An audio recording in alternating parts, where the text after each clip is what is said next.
नमस्कार। आज हम एक ऐसी कहानी में उतरने वाले हैं जहां जंगल की खामोशी मौत का दूसरा नाम है। जी हां, हम बात कर रहे हैं animated short film colony zombie fungus की। तो चलिए देखते हैं कि इस कहानी में ऐसा क्या है जो आपके रोंगटे खड़े कर देगा। सोचिए, फिल्म की शुरुआत ही होती है इस लाइन से, मतलब सुकून की तो कोई गुंजाइश ही नहीं है।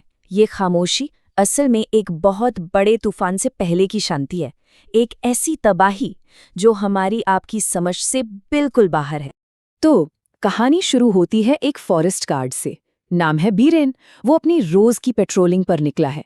एक बिल्कुल नॉर्मल सा दिन, या शायद उसे ऐसा लग रहा था, क्योंकि ये साधारण सी गश्त कब एक बुरे सपने में बदल गई किसी को पता ही नहीं चला। जरा उस सीन को इमेजिन कीजिए। बीरेन अपनी जीप चला रहा है और अचानक उसका अपना ही शरीर उसके खिलाफ हो जाता है। उसकी आंखें खून की तरह लाल हो जाती हैं और उसकी स्किन ऐसे पिघलने लगती है जैसे कोई मोमबत्ती। इससे पहले कि वो कुछ भी समझ पाता, जीप से उसका कंट्रोल छूट जाता है और बूम, जीप सीधे एक पेड़ से टकरा जाती है। और बस यहीं से शुरू होता है असली खौफ। जब बीरेन को पिथौरागढ़ रिसर्च सेंटर लाया गया तो डॉक्टर्स भी हैरान रह गए। वो जिंदा तो था, पर अब इंसान नहीं था। उसके खून में एक अजीब सा, एक रहस्यमयी फंगस मिला।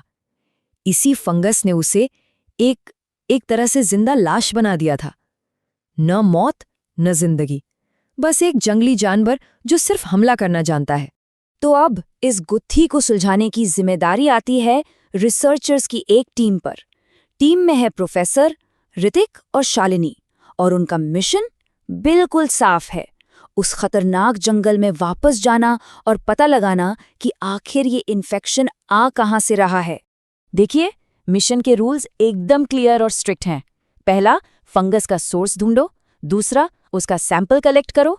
तीसरा, किसी भी चीज को भूलकर भी डायरेक्ट टच मत करना। और सबसे जरूरी, रात होने से पहले जंगल से बाहर निकलना है। एक भी चूक हुई तो मतलब सीधा मौत। और यहीं पर किस्मत अपना खेल खेलना शुरू कर देती है। उनके रास्ते में एक विशाल गिरा हुआ पेड़ आ जाता है। रास्ता ब्लॉक, मतलब अब जीप आगे नहीं जा सकती। उन्हें गाड़ी छोड़कर पैदल ही उस भयानक जंगल में उतरना पड़ता है। प्रोफेसर को तभी से कुछ अजीब लगने लगता है। हवा में एक अनजानी सी दहशत, जैसे जंगल खुद उन्हें कह रहा हो, लौट जाओ। तो अब टीम जंगल में और अंदर सोर्स की तलाश में निकल पड़ती है, पर उन्हें इस बात का अंदाजा भी नहीं था कि उनकी एक छोटी सी गलती इस पूरे मिशन को एक बहुत ही भयानक मोड़ देने वाली थी। और ये है वो मोमेंट जहां सब कुछ बदल गया। करीब 3 घंटे तक खोजने के बाद ऋतिक को कुछ अजीब से मशरूम दिखते हैं और वो मिशन का सबसे जरूरी रूल तोड़ देता है। बिना कुछ सोचे समझे वो उनमें से एक को अपने नंगे हाथों से उठा लेता है। बस वो एक टच और जहर उसके अंदर फैलना शुरू हो गया। ऋतिक को खुद पर से कंट्रोल खोता हुआ महसूस हो रहा था। उसे बेवजह गुस्सा आ रहा था, शक हो रहा था, और उसके दिमाग में बस एक ही सवाल घूम रहा था, बेवजह गुस्सा क्यों आ रहा है मुझे? कहीं मैं भी तो इन्फेक्टेड नहीं हो गया? ऋतिक की एक गलती और अब इसकी कीमत पूरी टीम को चुकानी पड़ेगी, और अंजाम बहुत बहुत भयानक होने वाला है। इन्फेक्शन अपना काम करना शुरू कर चुका था। जो ऋतिक कुछ मिनट पहले तक प्रोफेशनल और हेल्पफुल था, अब वही एक गुस्सैल और खतरनाक इंसान में बदल चुका था।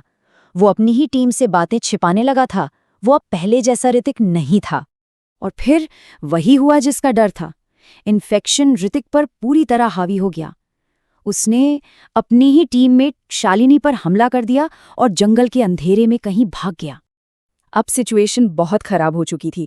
प्रोफेसर को एक मुश्किल फैसला लेना था। उन्होंने शालिनी से कहा, तुम जाओ, कार के पास जाओ, मैं उसे पकड़ कर लाता हूँ। वो अपने साथी को, भले ही वो अब खतरनाक हो चुका था, पीछे छोड़ने को तैयार नहीं थे। और यहीं से कहानी अपने सबसे डरावने मोड़ पर आ जाती है। रात घिर चुकी है और जंगल में बचे हुए लोगों के लिए खतरा हर पल बढ़ता जा रहा है। सूरज डूब रहा है और ऋतिक की तलाश जारी है। शाम हो चुकी है और जंगल में एक अजीब, खतरनाक खामोशी छा गई है। और अब रात हो चुकी है। ऋतिक का अब भी कोई पता नहीं।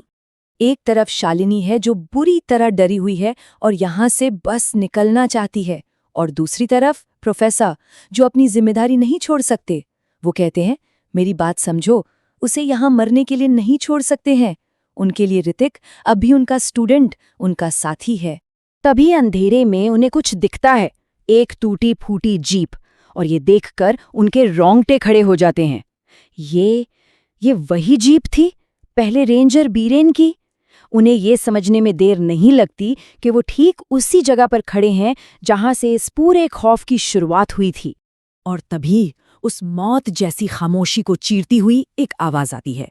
प्रोफेसर घबराकर फुसफुसाते हैं, शांत। वो शालिनी को टॉर्च बंद करने का इशारा करते हैं, क्योंकि उन्हें एहसास हो चुका है कि वो अब यहाँ अकेले नहीं हैं। और बस यहीं पर फिल्म हमें एक सवाल के साथ छोड़ जाती है। अंधेरे में उनका इंतजार कौन कर रहा था? क्या वो अब पूरी तरह बदल चुका ऋतिक था, या फिर कोई उससे भी ज्यादा भयानक खतरा? इसका जवाब शायद उसी जंगल के अंधेरे में कहीं दफन है।